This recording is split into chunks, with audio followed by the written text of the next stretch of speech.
So here we are back again with another A2A athlete story. Joining me, as always, is Reid Meyer, our co-founder and CEO.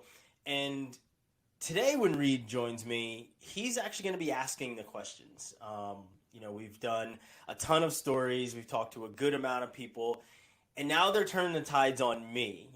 So the interviewer becomes the interviewee today. So I'm going to shut up and allow Reid to take the reins and dig in and ask some questions. So go ahead, Reid, fire away. All right, Ryan, let's do it, man. Yeah, this is new territory for both of us. So I'm excited to hear more of your story and for you to share it with everybody else. So let's kick it right off, man. Let's start where everybody else started. Take me back to the beginning. Talk about growing up. Talk about what sports you played, who you played with. Let's start there. Yeah, Easton, Pennsylvania, born and raised. That's literally where I'm from. It's where I'm at now. Um, Being in Easton, you're part of the great lineage of Easton athletes. It's just kind of how it works. There's so many. Get rid of that. There's just so many athletes that come from Easton. So many great athletes that come from Easton. I had the privilege of growing up with some of them. One of which is wrestling to make a world team spot literally on Friday. Jordan Oliver. He's one of the people that I first, put on wrestling shoes with, and he's continuing to be an athlete. My brothers, they were amazing athletes. My oldest brother, Bobby, he had a record at our high school. I forget what event it was, but he had a track record that he did, and we always kind of say that the person that broke it, there's kind of the first person to break it was kind of an asterisk where he did it at the state tournament, whereas my brother did it during the season. He had the regulation time to get it done. And then, my other brother, Justin, him and I are 8.5 years apart, but you would think that we were twins. He's my best friend. We have one tattoo that we share together, not on purpose, more of an on accident thing. But those are my big influences outside of my dad, who was an amazing football player and wrestler, who got me started in sports. But just being in my family, you don't really have a choice but to be an athlete. Essentially, my uncle was the heavyweight champ of the world, and I grew up watching that. As I'm at practice, he's training, and he's training to be the best heavyweight boxer that there is. He fought the greats. He trained with Muhammad Ali. Muhammad Ali gave my uncle Larry his first black eye. If anyone ever read his book or has seen, the Muhammad and Larry 30 for 30, he talks about it, and some of the trainers talk about it. Muhammad gave him his first black eye at a camp literally right around where I ended up going to college, which is absolutely insane. In like outside of Wilkes-Barre, Scranton, Pennsylvania, is where their camp was. And that's kind of my family lineage, essentially. My cousin Larry Jr. played football. My cousin Eddie Scipio was one of the best football players here in the Lehigh Valley. So it's crazy to me to just refer to them as my brother, my cousin, my uncle. But I was part of a long line of athletes in my family. I played football, baseball, and wrestling growing up, which ultimately became football and wrestling later on, because I realized I need a break from sports a little bit. That's something we'll get into a little bit later. But being part of a boxing family, I won't even say part of a boxing family. I'd much rather say part of a hardworking family that just made athletics our thing. That's really what it was about for us. Whether it was my brother playing football or my brother running track, or my sister who was in the band. She was a flag twirler. There's actually pictures of me out in the front yard practicing her routine with her when I was like 3 or 4 years old. So like I was just an active kid. Flag football, wrestling, boxing. I learned how to box probably before anything else, because there was just always boxing gloves just kind of laying around. There's actually a couple of them right here behind me that my uncle actually signed, along with a couple other boxers. So athletics was just the thing. Probably a very long-winded answer, but growing up here in Easton, when you're an athlete, whether you're at the top of the heap or not, like you're just part of kind of an elite group, and there's a number of athletes that have come out of here, specifically the Lehigh Valley in general, that have done very well. Some of them, like I said, Jordan Oliver, still doing very, very well, and doing things on the next level. So, grew up an athlete. Like I said, didn't really have much of a choice with my brothers and my sister being as active as they were, and then, watching my uncle literally ascend to greatness. You got to put in the work, and that was like the main thing that came out of me starting sports at such a young age of 4 years old. Yeah, and what an incredible community of, like you said, not only people but athletes to grow up around, and yeah, you see their work ethic and you see the different things that we're doing. I want to go back a little bit, when you were growing up, being around those types of athletes with that kind of work ethic and that kind of mindset when it comes to sports. It sounds like your brother had 8 years on you, so a little bit older, and you were able to come in and kind of be that younger brother in that space. Was it always all fun, or did you feel like some people, did you learn how to have a very competitive mindset early? Was it just, hey, I'm out here having a great time with my brother, and oh man, I just happen to like this sport, and I never want to stop doing it? I mean, what was your relationship with sport at that age when you were just sort of like learning what sport was? Yeah. Competing was a mindset for us. We used to have a weight set that was literally built into the wall of the house down in our basement. That is now completely removed, but my oldest brother, who ran track and also played football, I used to work out with him when I was little. I had, and the funny thing is that I'm pretty sure it's still, in the back room, of my parents' houses, a small weight bench that probably had, I think, like a couple of plastic weights that then graduated onto some legit weights when I was, I don't know, 10 years old. And I used to work out with my oldest brother downstairs in the basement. And that's kind of where that work ethic kind of came from, was starting out from a very young age. Is we're going to be good at sports. We're going to compete in everything that we do, and we're just going to be good. And as a young athlete, and like I said, seeing my uncle doing the things that he's doing, where I'm sitting front row and in Vegas watching him fight, or I'm at his gym watching him train, getting ready for Riddick Bowe or Oliver McCall, or watching his fight against Muhammad Ali, or watching his fight with him against Mike Tyson, where he loses. Like, getting that firsthand kind of outlook on sports, I know how privileged I was to grow up in that atmosphere. Like I said, my closest brother and I, Justin, 8.5 years between the two of us, we did not get along. We just didn't. I was the younger brother that always wanted to tag along, and he didn't want me around. You know what I mean? He's the cool older brother. You know what I mean? Like, it's not something that you want when he's a teenager. I mean, think about it. He's 16, I'm 8. And you just want to be around your cool older brother, and he just wants to beat you up and leave the house, right? He wants to go with his friends who have licenses and cars, and they're doing this and they're doing that, and I'm 8 years old, and I'm just learning sports, but I'm learning from him. I'm watching him on Friday night, I'm watching him on Saturday afternoon, or I'm watching my oldest brother play, you know what I mean? So just being in that atmosphere from a young age was like, it's pretty crazy, because like I said, I had cousins who were cream of the crop, best athletes in the state in track, in football. So it just, being surrounded by that, it was pretty wild. And I didn't know until much later how like privileged I was to be in that atmosphere.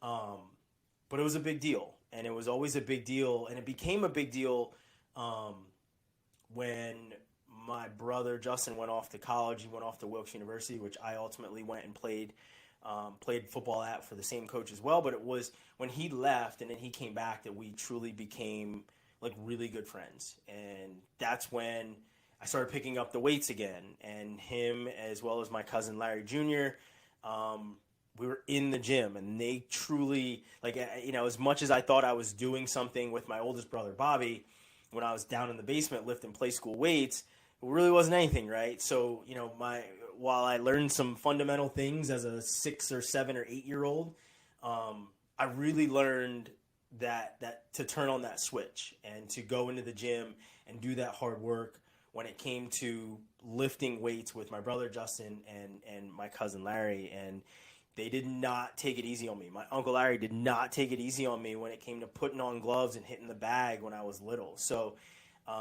there was no easy path. But, you know, like I said, one of the things that I'm glad I was kind of naive to until I got to be, I want to say around 12 years old, was that I was a Holmes in Easton.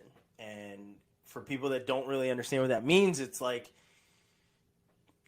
and I don't want to sound egotistical or anything, but it's like being, you know, I'm wearing a Deion Sanders saying. It's like being Deion Sanders' son. You know, you're part of that family where you're expected to be good. And when you're not good or when you lose, it's an even bigger deal. Everything we did, good or bad, was attached to my uncle.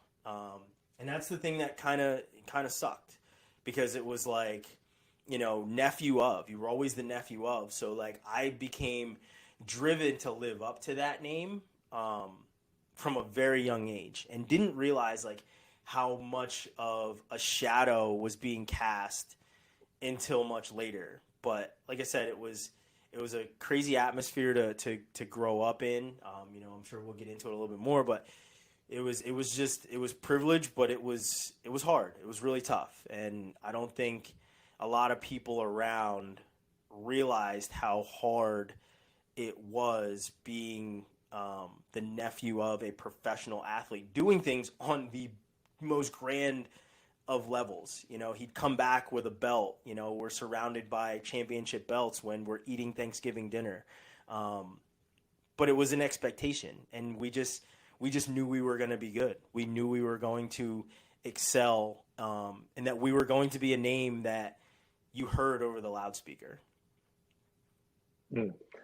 Yeah, I mean, I'm so happy you talked about that and brought that up, because you're right. It is this. It's, you know, when you talk about that expectation and that family upbringing and that connection to greatness, really is what it comes down to, right? And I think, you know, like you said, it sounds like there wasn't really an option to not have that passion for sports, especially at a young age, and sort of have that be a part of your connecting point to your family. So, you know, looking into, like you said, you know, 12 is kind of when you realize there was a bit of a shift there. You know, looking into that middle school, that high school career, you know, what was your relationship with sport like at that point? Was it still fun? Were you still having a blast? Did it shift into, hey, this is what we do as a family. I need to make sure I'm up to a certain par so that I'm reaching up to my uncle's expectations or my brother's expectations or the Holmes name expectations? Or, you know, when did that, if at all, did that sort of shift in your brain as you sort of moved through that middle school, high school portion of your life? It was always fun, and it became heavier when I lost a wrestling match. I can't remember what tournament it was. I just remember what the dad said to his son. He was like, "You just beat the nephew of the heavyweight champ of the world." That resonated with me, because it wasn't that he beat me. He felt like he beat a piece of my family, right? And I was like, I was the one that was out there. Like, I lost the match. You know what I mean? Like you beat me. Like, I can internalize that. But like, when you take it a step further and you realize how people see you and how people look at you as an athlete, they just expect, you know, you have the championship genes. You're supposed to be good. You're supposed to be at the top of the podium. So like, and I never had like pressure. I wouldn't say there was like pressure to be great, like from my parents or anything else. But there was pressure to be great. You know, let's call it what it is. Like, you have pressure to live up to something. And for me, once I heard that, I was like, all right, challenge accepted, you know, and you knowing me now, like, you're like, oh yeah, that completely resonates, because that's who I am. You know, now everything is challenge accepted. It's not, you know, nobody's ever going to tell me that I can't do something, right? if I feel like setting my mind to doing it, I'm going to get up, I'm going to put the work in, and I'm going to get it done. And that was something that we learned. We learned it in the gym before we even made it onto any highlight reel on Friday or Saturday afternoon or Friday night. We did it in the gym. There was very heavy days in the gym at a young age where you couldn't get the weight off your chest. And my brother and my cousin were like, get the weight off your chest. We're not pulling that off you, right? Like or there was the Jedi mind trick. It's only 135 pounds. You wrestle 135 pounds. If you can't get that 135 pounds off you now, how are you going to do it when the lights are on? It's just us in here watching you. So you got to figure that out. So like it was always fun for me. Sports was always fun for me until I got to high school. When I got to high school is when it was still fun, but it became a little bit less fun. Because you didn't just have to live up to, the world heavyweight champ uncle. My dad went to our neighboring school. He went to Easton High School. I went to Wilson High School, where we live. But you always have to live up to that too. My dad was, one of the top people around wrestling. We wrestled the same weight. So like I had to live up to that. I had to live up to, my sister being, like I said, life of the party, but she was, not the partier. She was more the person that just like knew everyone and was in with, the principal and the teacher and got good grades and was just like coordinating everything. And like I said, she was in the band twirling and twirling flags. And then my brother, Justin, when he was in high school was, in the newspaper scoring touchdowns. And, my older brother breaking records in track and scoring touchdowns as well. So there was just so many things that, with me being the last of them, kind of had to live up to. And that was hard. And I know now what that was about the pressure and the mental kind of toll that took. But I didn't play football my freshman year. I thought I was too small. I didn't think I was good enough. I didn't think that I was tough enough. Like insert doubt here as a 14-year-old freshman. And that's one of the things is I was younger than everybody else in my class. I started school when I was 4.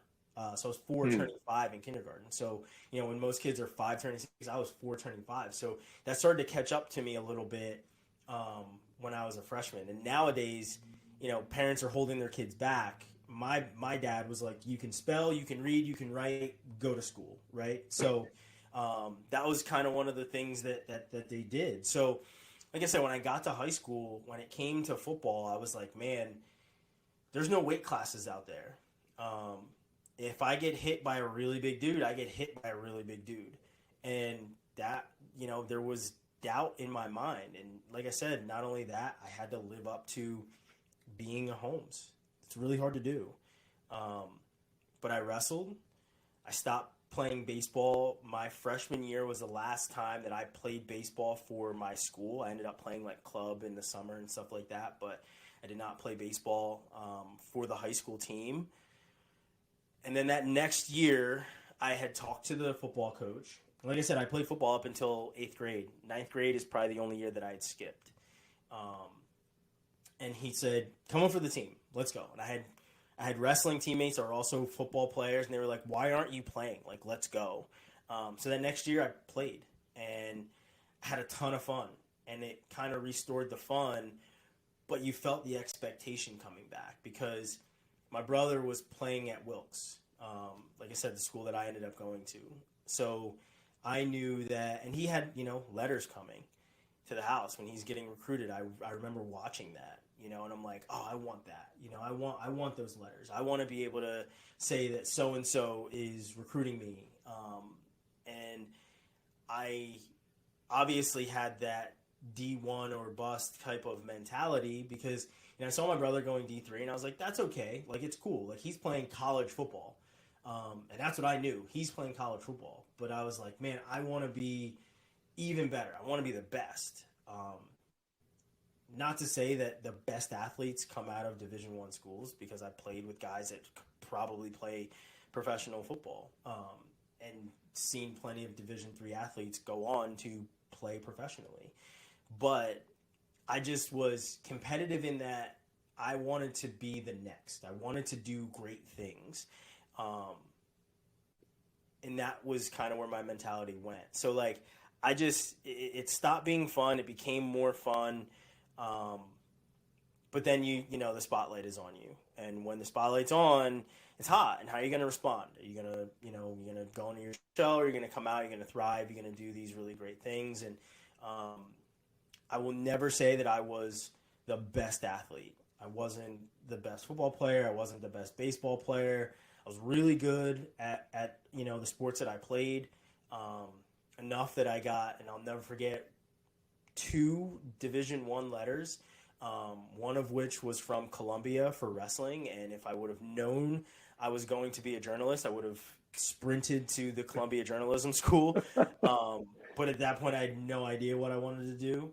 And then the other was for Lehigh. I definitely wasn't academically astute. I was, not that I had bad grades. I will say that I did fail my chemistry class in 10th grade, which is probably the only class that I've ever failed in my entire life, was my chemistry class. Came kind of close in college, but I did fail a chemistry class in high school. But yeah, I got a letter from Lehigh, I got a letter from Columbia, and it was more on the athletic side, certainly not on the academic side. I'm more of a smart ass than a smart guy. So, that's kind of my academics in a nutshell, where I was really good at math. I was horrible in English because, that's just how it works. When you go on to college, you get a degree in English. You have to be terrible at it before you're better at it, I guess. But, That's an interesting lane that you chose to take there with that, but hey, it worked out. It did. And the thing is, many years later, I'm now friends with some of my high school teachers, some of my math teachers, specifically my English teacher from high school. And when I told him in high school, it's actually, kind of a twofold funny story about me having a degree in English, a minor in communications, and a minor in women's studies, which was completely accidental. But when I told him I was going to major in English, he said, yeah, I could see that. And I'm like, I had a B minus, a C plus in your class. Like, how could you see that? And he's like, well, because for people listening to this that know me, they're probably going to laugh and shake their head at this. You're opinionated. And when it comes to reading these books and reading this literature, your opinion is what came forth more so than what we were telling you these authors were talking about. And in high school, I'm sure everybody can attest, it's like, hey, here's your math book. Here's how you do the equation. Tell me how I just told you how to do this. And that's what everything is in high school, right? It's really regurgitory. It's, apply this to this. Instead, I'm not that type. I'm more, like I said, opinionated. I read a book and I'm like, this is what I think it's about. And that's why I did better in English in college, because I was able to open my mind up and I was able to read something and be like, I can apply this to this. Like, I see the correlation here and I could explain it and I could talk my way through it, whether it be written or, standing and giving an oral report. So that's how I got into English. Was, I just really kind of good. I changed my major a couple of times. But yeah, I think I've gone off on a tangent, but I'm gonna kind of pause and let you get your next question in here. No, it's good. We're gonna build ourselves back up to some of those pieces, because I definitely want to dive more into those things. I do want to go back just a little bit, talking about your entrance into high school, and you're obviously on the younger side of the spectrum with your family, and so I hear what you're talking about when you go into this school, and it is kind of this mentality of, like you said, people know the Holmes name in your city. There's obviously been impact that your family's made at that school, and so it's almost this. I have to imagine for you, there's almost this feeling of like people are sitting there going, okay, what is this Holmes going to do? Yes. Like, how is he going to etch his name in what's going on here? And, did that first part of this question that leads into kind of the second part, but feel free to take it where you want. But, was that part of your hesitance to play football? I know you said you were younger, you felt like you were a little bit smaller. Was there a feeling of like, I'm not going to be able to go in and play this at the level or at the quality that I think a Holmes needs to play this at in order to compete right now? Like, was that part of that factor in the football space? And then once you sort of got comfortable and started playing sports in high school, how did that take me through sort of that phase of what we're doing, and talk about, how that built into your recruiting process, and where the interest is coming from. Because you mentioned in here, there was interest from wrestling. Obviously, you ended up being a football player in college. And so, how did those things play against each other? How did you make that decision? Dive into that for me once you get done. Yeah, I definitely felt the expectation. It it sucks when you get to school and the teachers you had are the same ones your siblings had, and or same one that coached your brother, and you're called Justin because that's who they remember. And you know, like I said, there were so many years between the two of us that you would think that would happen, but they call you that, and it's a constant reminder that, excuse me, that no matter what you're doing, you're attached to this. So you're playing for yourself, but ultimately you're playing for something bigger. Um, so that was how I kind of navigated that. I was just like, listen, if they're gonna expect greatness from me, I have to be great. And I was trying to be great for all the wrong reasons, and I put a lot of pressure on myself. And I didn't. I tried to do things my own way, um, and that was not playing as a freshman. That was just wrestling my first year in high school, not playing baseball. Ultimately, I never picked up a baseball. Well, I didn't play baseball for the high school ever. Played Legion or summer club, whatever else. But it was just always, the shadow was always cast, and it was always really dark. Whether it was your Larry's nephew or your Bob's son or your Justin's brother, pick one, right? So you just kind of had to navigate it the way that you could. It's really tough. It's really, really tough to do. Even to this day, still very tough. I came back to my hometown about a little over a year ago, right in the height of COVID. I have a mask on at the store, and this is kind of tangential, but like it works into literally how I grew up. And all you could see was my eyes. I had a hat on, maybe even the hat I'm wearing. And a woman walked by me, and as she's saying, "Excuse me," she stopped middle sentence and said, "Oh my God, you're a Holmes." And I'm like, I've been here for all of 3 weeks. I have a mask on. All you can see is my eyes. She's like, "Oh, I could just see it in the eyes and the nose." And I'm like, that solidifies even more that, like, one, as a 34-year-old, I'm past that stuff. I have my own career. I've built my own. But, like, those are the things that I always wanted to get away from. Um, because it's really, really tough. It's really tough to be pigeonholed like that. I'm my own person. There's a lot of people who may be listening to this right now who don't even know this part of my life. They don't know. There's a good amount of people. Some of my friends, I literally just found out, some of my closest friends, when I was at the NCAA tournament this year, they had no idea who my uncle was. They didn't know, not to say they didn't know who he was, but they didn't know he was my uncle. And that was a big deal for me because I'm like, they like me for who I've become and what I've built. So that was a really big deal. But like trying to navigate that space as a teenager, your body's changing, you're starting to like girls, you're trying to get a driver's license, you're worried about passing algebra, there's a game on Friday, you got to study film, like there's all these things. And then it's just like, remember, all these people are watching you because of your lineage. And it just was really, really tough. And it was really, really hard. And there were people, some teachers, that wanted to be harder on you because of it. There were some that wanted to be easier on you because of it. And I just was just like, just treat me like a normal person. You know what I mean? Like I'm no different than, the kid that I'm sitting next to. I'm no different than David or Timmy or Sarah across the room. You know what I mean? Like just treat me like normal. I happen to be an athlete. And I won't say that it wasn't cool to get the perks of being an athlete or being a Holmes and growing up in that privileged type of life, but like it was hard. It was really, really hard. And, as I was getting older, things became more and more fun.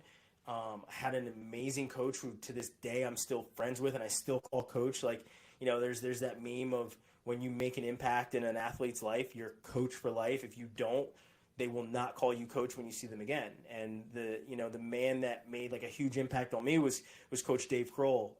He's still coaching at Nazareth High School. He was my high school wrestling coach my freshman and sophomore year, and then he went on to coach at Nazareth, where he's still at. But he had a huge impact on me, and he still does. I'm still very good friends with him and his wife, as well as his son, and such a great man. There's plenty of wrestlers on the Division I level right now that can attest to him, his guidance and everything else. But like, I wish I would have never lost that coach, because when I lost that coach and I had somebody new come in, I lost my love of wrestling. I've continued to wrestle, but I didn't have the love of it to do it on the Division I level. It was no longer my passion. And I would have been doing it for all the wrong reasons. Ultimately, I wanted to lace up the shoes once again, once I got to college, but I never did, because I had football, and it's really hard it doesn't matter, D1, D2, D3. It's really hard to be a multiple sport athlete in college. It just really is. So praise to anybody that can actually balance it. But my passion for wrestling, I just lost it because of a terrible high school situation in my last 2 years, specifically my senior year. But football it was just fun. And not only that, and my brother and I became even better friends when he went off to college and came back, and he was no longer the immature teenager, and I was an immature kid, but like, he had patience now, right? He had a different patience for me as a kid, so it changed a lot. And I'm starting to get recruited. A lot of Division III offers. Like I said, I got 2 Division I offers, Lehigh as well as Columbia. I got a letter to wrestle at something in Australia once, which I was like, yeah, we'll see what this is. But I ultimately never did. But yeah, like I said, Division III football offers, a couple of Division II and III wrestling offers as well. But I ultimately decided to go to Wilkes over Kings, who was our rival. And that I'll never second guess. But over like Albright, over Delaware Valley, stuff like that. Like, I ultimately decided to go to Wilkes because my brother went there. My parents trusted the atmosphere, and they trusted the coach, which was a very big deal for me. And I trusted the coach. The coach had known me since, like I said, since I was 9-10 years old. So that was a very big deal. I was comfortable. Looking back on it, should I have gone outside my comfort zone? Maybe. But being comfortable with a school is like number one for me. So yeah, like I said, I ultimately ended up at Wilkes, and navigating that recruiting process was really tough because, like I said, I had lost my passion for wrestling, but like, I still wanted to do it, right? Like, but it wasn't like, heart wasn't in the right place to do it. So yeah, it was just really tough. But navigating the recruiting process as a young high school senior, as a 17-year-old high school senior, was hard. My mom had to stay on campus with me that first day to sign all the papers, right? Everybody else's parents have left and gone home. I'm sitting there with my mom, me and like, I want to say 2 other people, sitting there with their parents because they can't sign the papers because they're not fully adults yet. So navigating that recruiting process was tough, right? It was really, really tough. And, I got through it. Ultimately, like I said, I had an older brother who had gone through it, 2 older brothers that had gone through it. My oldest brother, Bobby, didn't finish college, but, decided to go into the workforce, I believe, after 2 years. But my brother, Justin, got a degree from Wilkes, and, I just had him to fall back on and pick his brain. It was just really, really cool to be able to say that, like, the same streets or halls or anything else that my brother walked into, that I was able to do the same thing. So it was a big deal to me. Absolutely. Well, and I think you alluded to it just a second ago, the fact that you've got your brother who went through that process, and you can bounce things off of as you're looking. I have to imagine that if nothing else, created a little bit more comfortability in the process, because you had somebody in your corner who could be like, hey, I've done this before, I've heard that before, whatever it might be. Maybe you want to think about this, or when they say this, maybe it means this, or anything like that. I mean, was that a noticeable difference in your process, or was it one of those things where once you got done, you're like, I'm really happy that I had somebody who I could bounce that off of? Oh, incredibly happy. The only thing that I wish I would have done is I tried to be him too much when I was 17. I declared the same major. My brother, let's backtrack for that. My dad was a businessman. He's always been in business. Right now he's a realtor, but like he used to manage my uncle's businesses. Like he's business to a T, knows about business. Um, and my brother majored in business. So I was like, well, I'm supposed to major in business. Like that's just what we do, right? We do sports, we do business. That's just how it works. And I got to Wilkes and I was doing the business thing just like my brother, and I was like, this isn't for me. It's all teaming. I have to, if I do 100% of the work that I'm on the hook for, and the other two or three people in my group do 10%, we all get the same grade. That doesn't sit right with me. That just doesn't sit right with me. I'm a team player through and through, but as a wrestler, if I go out there and I pin all the way through the tournament, I get the championship title. And I know that sounds really selfish, but like it's as much as it's a team sport, it's also an individual sport. And that was a big deal for me. And like I said, I will always pride myself on being a great teammate. But when it came to my future, I didn't want to wage my future on somebody else partying on a Tuesday night and not waking up for class at 8 a.m. on a Wednesday. I didn't want to wage that, right? So I got out of that, and like I said, I was really good at math in high school. But then they started putting a lot of letters with it in college, and it just like didn't add up. But like I declared math and accounting as my major because, like I said, it was a business avenue track for me. And all the while, I'm getting 4.0s in my English classes, and I'm writing these papers, and I'm doing really well. And I'm like, this just, math is not where it's at for me. Like, this is not, numbers are not computing to me right now. And mind you, I hadn't had a math class in almost 2 years because I tested out of it coming out of high school because I was good enough to test out of it and not have to take it as a freshman. When I declared it as a major, not smart on my part. But like I said, I was getting really good grades in English. So it went from that to I'm going to be an English major. And to backtrack, let's full transparency, a complete antithesis of what Noel Hightower said when I interviewed him. Well, actually, it's kind of in the same vein. His freshman year, he talked about not being good with school, had a very bad GPA. Had a 1.2 GPA as a freshman, my first semester. It was not good. Wasn't going to class, wasn't doing the right things. My dad sat me down and was like, this is not how it works. I'm not sending you to go and party and look at girls and this and that, whatever else. Like, grow up, figure it out, and, or you're coming home. So, those are your options. And at home, there's no football. So none of that happens. And I'm like, I don't want to be stuck here, right? I don't want that to happen. So I end up declaring English as a major very late. And after maybe a semester, I'm watching ESPN and Stuart Scott is on and he's talking about his English classes and how they really helped shape and mold him as a writer. And I'm like, I'm doing really good in English. I know a lot about sports. Stuart Scott, somebody that I, watch every single day who is being like, he's otherworldly. I can do that. I can do this whole sports journalism thing. So when I said to my dad, hey, like, I'm going to be a writer, he was like, what the hell are you going to do with an English degree? English degrees are the butt of every joke. Like, just about as useless as an English degree. But hey, I parlayed my English degree into a career in sports, So communications is my minor. So I studied journalism. And that women's studies minor came from studying a whole bunch of female authors. So it was a big mistake, a big accident, I guess I should say, not so much a mistake. I love reading all literature that there is, but the women's studies minor doesn't help me understand women any more than I ever could. From ages 4 to 50, it doesn't matter. I don't understand them very well, but I do have the minor. It is a really cool talking point, even if it was an accident. Very cool. What yeah. the English thing is hung up on. I mean, you're absolutely right. But I think it's funny though, because and you're a perfect example of this.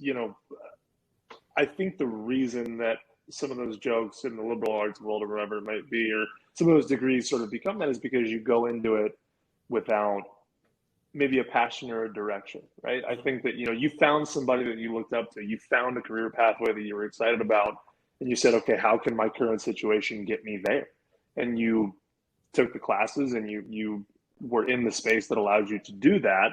And I think the ability to sort of create that small pivot in whatever degree it is you're looking for can make all the difference, right? Because it is easy to, when you talk to most people, when you're doing any type of advising, it's like business, computer science, engineering. I'm like, great, those are always going to be evergreen degree plans that people are going to super, you're going to get your job, it's all good. But like, if you're not passionate about it, or if it doesn't make a difference, or if you can turn this opportunity into something that you can really want to do long term, then I mean, let it rip, man. Like, why not? Like, it's kudos to you for finding that pathway as opposed to just being like, well, everyone told me I have to be a business major. That's what I am. So I'm going to do business, and then I'll figure it out from there. Because in my opinion, you're not making the most of those 4 years because you're allowing yourself to, like you said, you're letting somebody else sort of write your story on what the rest of your life is going to be. And this is your opportunity in college to.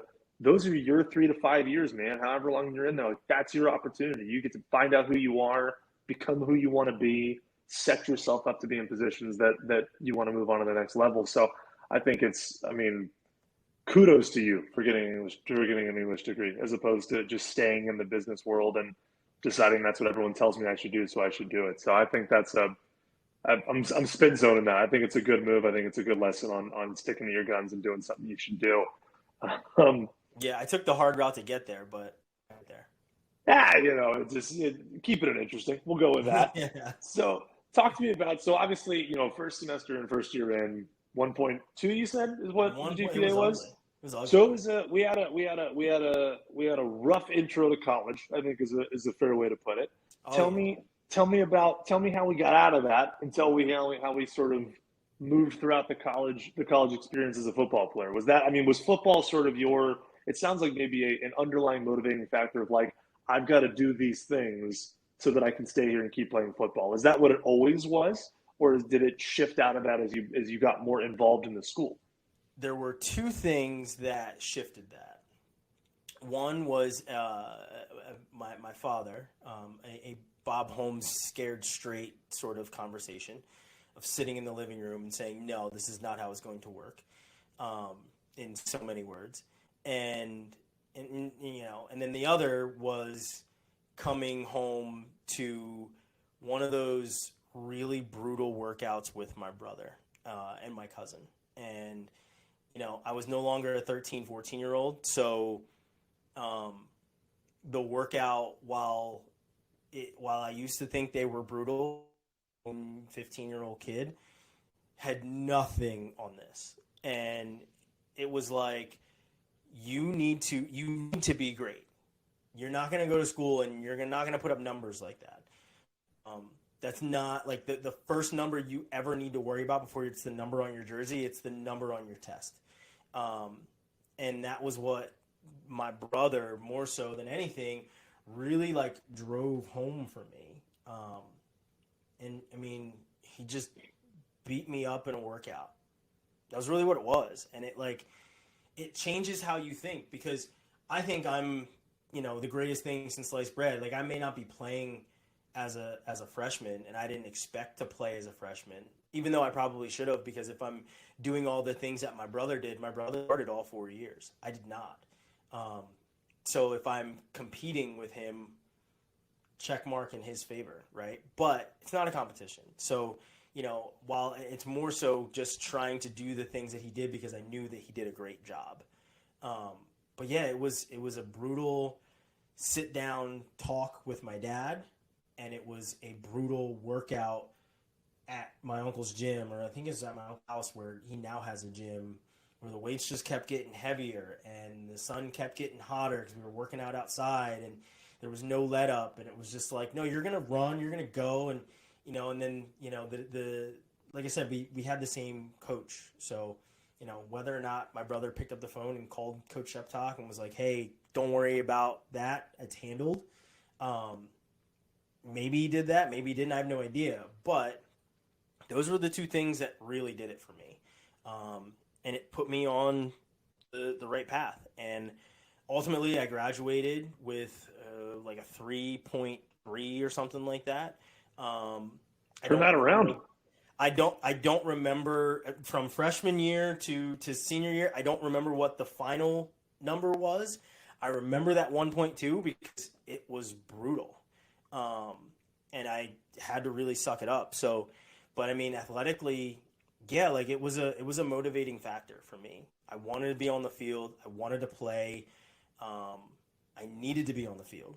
It wasn't just a want. Like I needed to be out there. I needed to contribute. I am not a spectator by any means. I'm not a spectator. Now I get paid to be a spectator, certainly.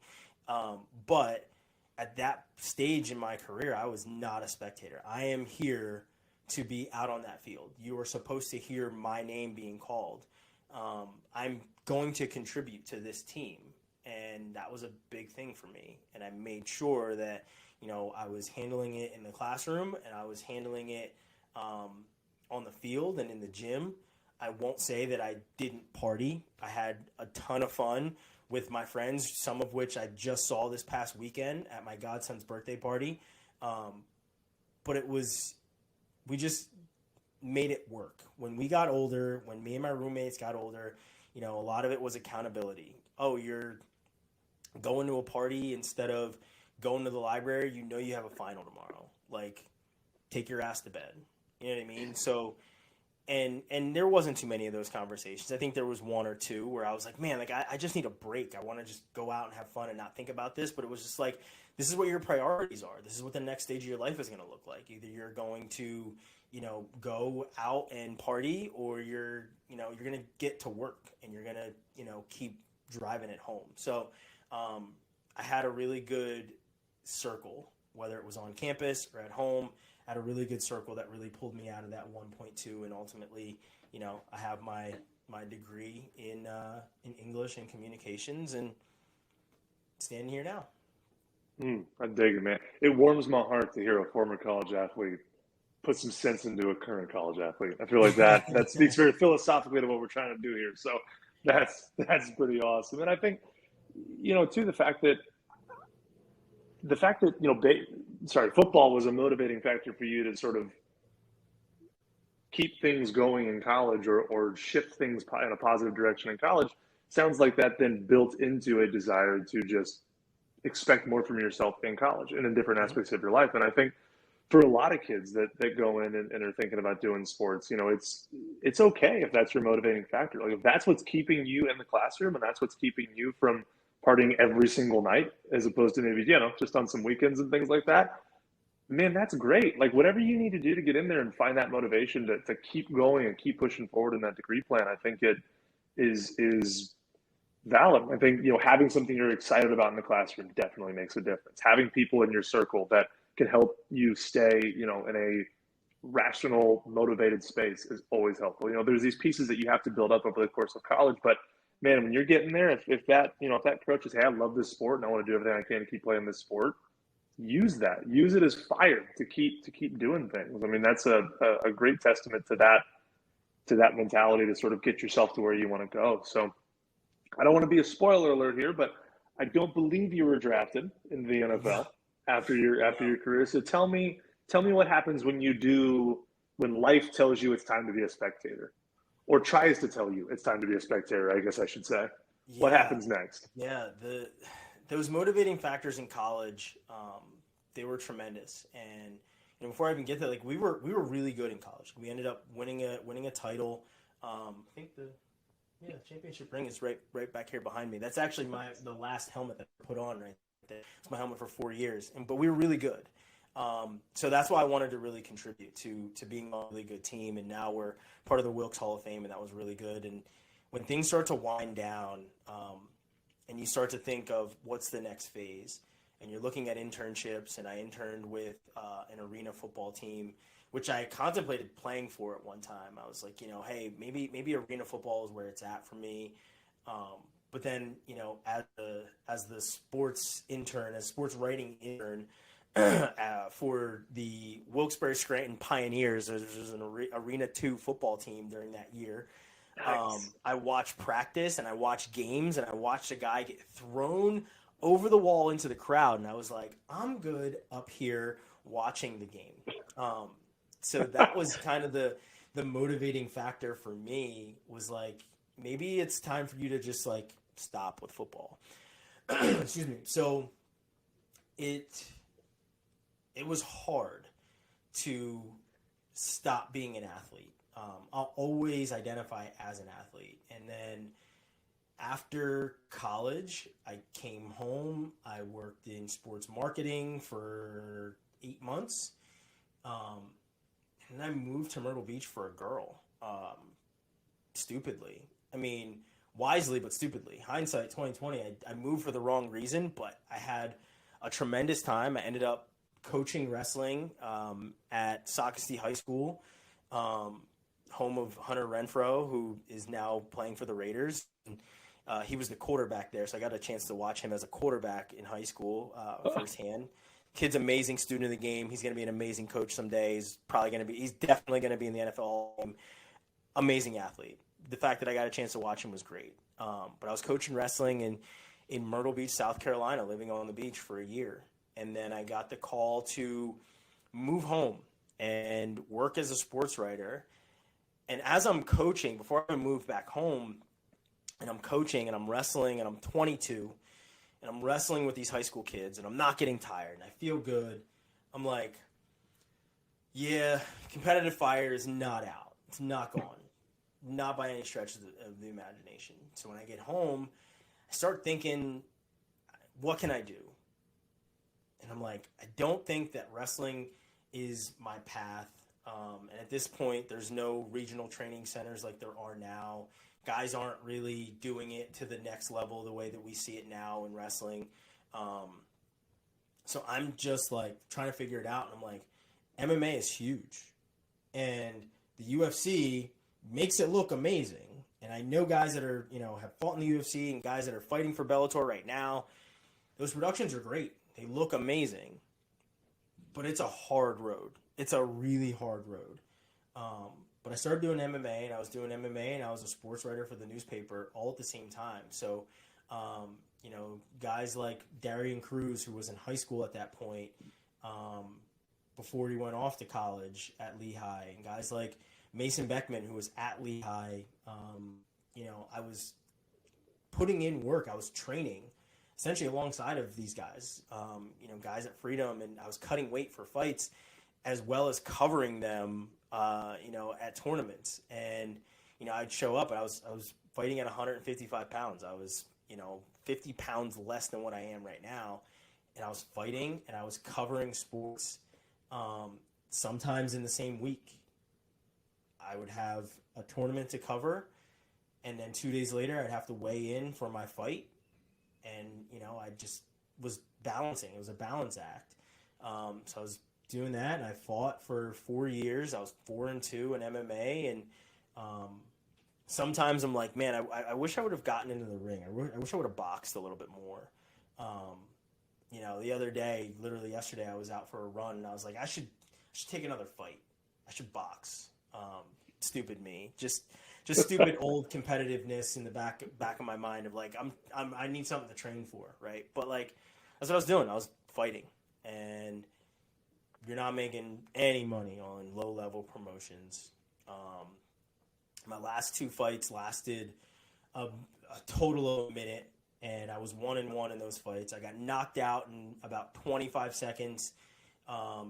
Choked out on my face, and then my next fight I end up slamming a guy and knocking him out in about 32 seconds or something like that. So my last fight was, I want to say, a month before getting the job with Flow Sports and moving to Texas. So it was, I don't think I managed post-college athlete life very well. Because it just wouldn't shut off. I mean, think about it. Like I just said, just yesterday I was thinking I can still compete, right? So, like, it just never shuts off for me. It just doesn't shut off. I know the difference, though, between playing in a fun slow pitch softball game or getting in the ring and truly competing. When I go to the gym and I work out now, I kind of flip on that competitive switch and I'm like, I'm here for a reason. Go get that work in. But I know that it's just me trying to be the best version of myself now. That's where my competitive fire comes from now, just trying to be the best me. I have incredible people around me. I have intense OCD, so I'm competitive, way beyond what people know. So it's still hard for me to balance the fact that I'm no longer competing, especially when I have friends of mine who are college coaches and went on to win Olympic medals. Jordan Burroughs, get a chance to talk to him whenever I want. Like, he's still competing and we're the same age. And it's just like, man, I don't know how he's doing it. He's looking for another world medal. And I just look at him and I'm like, I want to compete. Like, you're so motivated by these other guys that are doing things and they're the same age as you. But it's really hard to do. It's really hard to do. I don't think that I could just lace them up and get back out there. It would take a lot. It would take probably a lot of ice packs and a lot of Advil to really get me to compete again. So while I think I could still do it, I know my body's like, man, you're 34 going on 340. So just chill out. Enjoy the time you have where you get to compete with yourself every day and be the best version of yourself. I dig, and I think it's important, like you've talked about in the past little bit, finding. I think us as athletes, man, it never really goes away. I don't think. I mean, I don't think I'm ever going to wake up one day and be like, I'm content with all the things that are in my life. Like, I don't think that happens, Yeah. right? And it's just a mentality. You can't compete at that level without having sort of that gene, it feels like, or having that mentality on certain things. And so I think finding effective ways to release that outlet or find healthy ways to use that in productive fashions is the most effective thing to do. Like you said, understanding that, hey, if you're going to go play in a league softball, rec league with your girlfriend or your boyfriend or your coworkers or whoever it is, understand what that is and understand what other people are there for and treat it as such. Treat it as a fun thing. But if we're going to go to the gym and we're going to get after it and everyone knows that's my place where I'm going to get after it, you're coming in with that expectation. I'm here, and if you want to meet me here, let's all rock on. If not, this is what I need. This is my medicine. This is what gets that out of my system and allows me to still feel that fire and do what I need to do. And I think that can come in a ton of different mediums for different people. So finding those effective switches is huge for former athletes. Yeah. And it's, like I said, I'm one of the things as you get older, you realize, when I'm paying for something, it's coming out of my pocket. I'm going to get my money's worth, and I'm paying at the gym. I'm paying to use that facility. So the fact that I'm paying to be there, I'm going to get everything I can out of it. And one of those things, that kind of came from that sit down with my dad where I was not doing what I was supposed to be doing in college. And I'm like, my parents and I are paying for this. I am paying to be here. You better put the work in, and that's kind of where I get my mentality at now. Put the work in. Wake up every day, put the work in. I listen to the same track before I work out. It's the number one thing on my put in the work playlist on my Spotify. You got to get your mind right going into things. You have to. And I try and pride myself on mental toughness, but mental acuity and mental health more than anything, where I no longer try and be too tough to say I'm not okay, to say I'm not in the mood, to say that to brush things under the rug. Yeah, certainly sometimes I put myself second, a lot more of the time than anything I put myself second, but I try and make sure that I check in with myself and my gym time. It's important to me. Having that balance is important to me. I didn't have that balance before. I used to be always switched on when it came to work. I was always checking my phone or, I had my computer with me. So at any moment's notice, if there was breaking news, I could get on my computer and contribute to the team or whatever else. Now, 6 o'clock hits and my notifications for work shut off.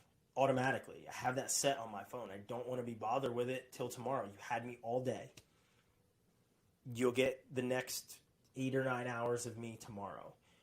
If it's really that important, you pick up the phone, you call me. I have no problem getting on it. But nowadays, it's part of me being cognitively aware of the fact that I need my downtime. I need my detachment from people, from things, from anything, essentially, whether it's me sitting and writing or just free write, or it's me watching some trash TV to get myself completely away from work and thinking about work. I know I have to cognitively shut off and not think about things. So I go to the gym, I have a good meal, I invest in myself as much as I can, because one of the things that I have noticed, and some of my friends and I have had the conversation, is like, all the people that care about you, they always want you to be the best version of you. You can't be the best version of you if you're pouring into everybody else's cup more than you're pouring into your own, because you have nothing to give. If your cup is empty, you have nothing to give anybody else. So, it's a selfishly unselfish way of thinking, where I need to be the best version of me so that I can be the best version of me for these other people, and pour into these other people and do the great things that I really want to do. So that's kind of like where things have shifted now. My OCD is still competitive fire. I still feel like I can probably lace them up and compete. That's, more mental than physical, but I just try and be the best version of me every single day, because I have nieces and nephews that are coming up, that I want to make sure that they're like, my uncle does this, and they're proud to say that, because I had that growing up. I was able to say my brother does this, my uncle does this.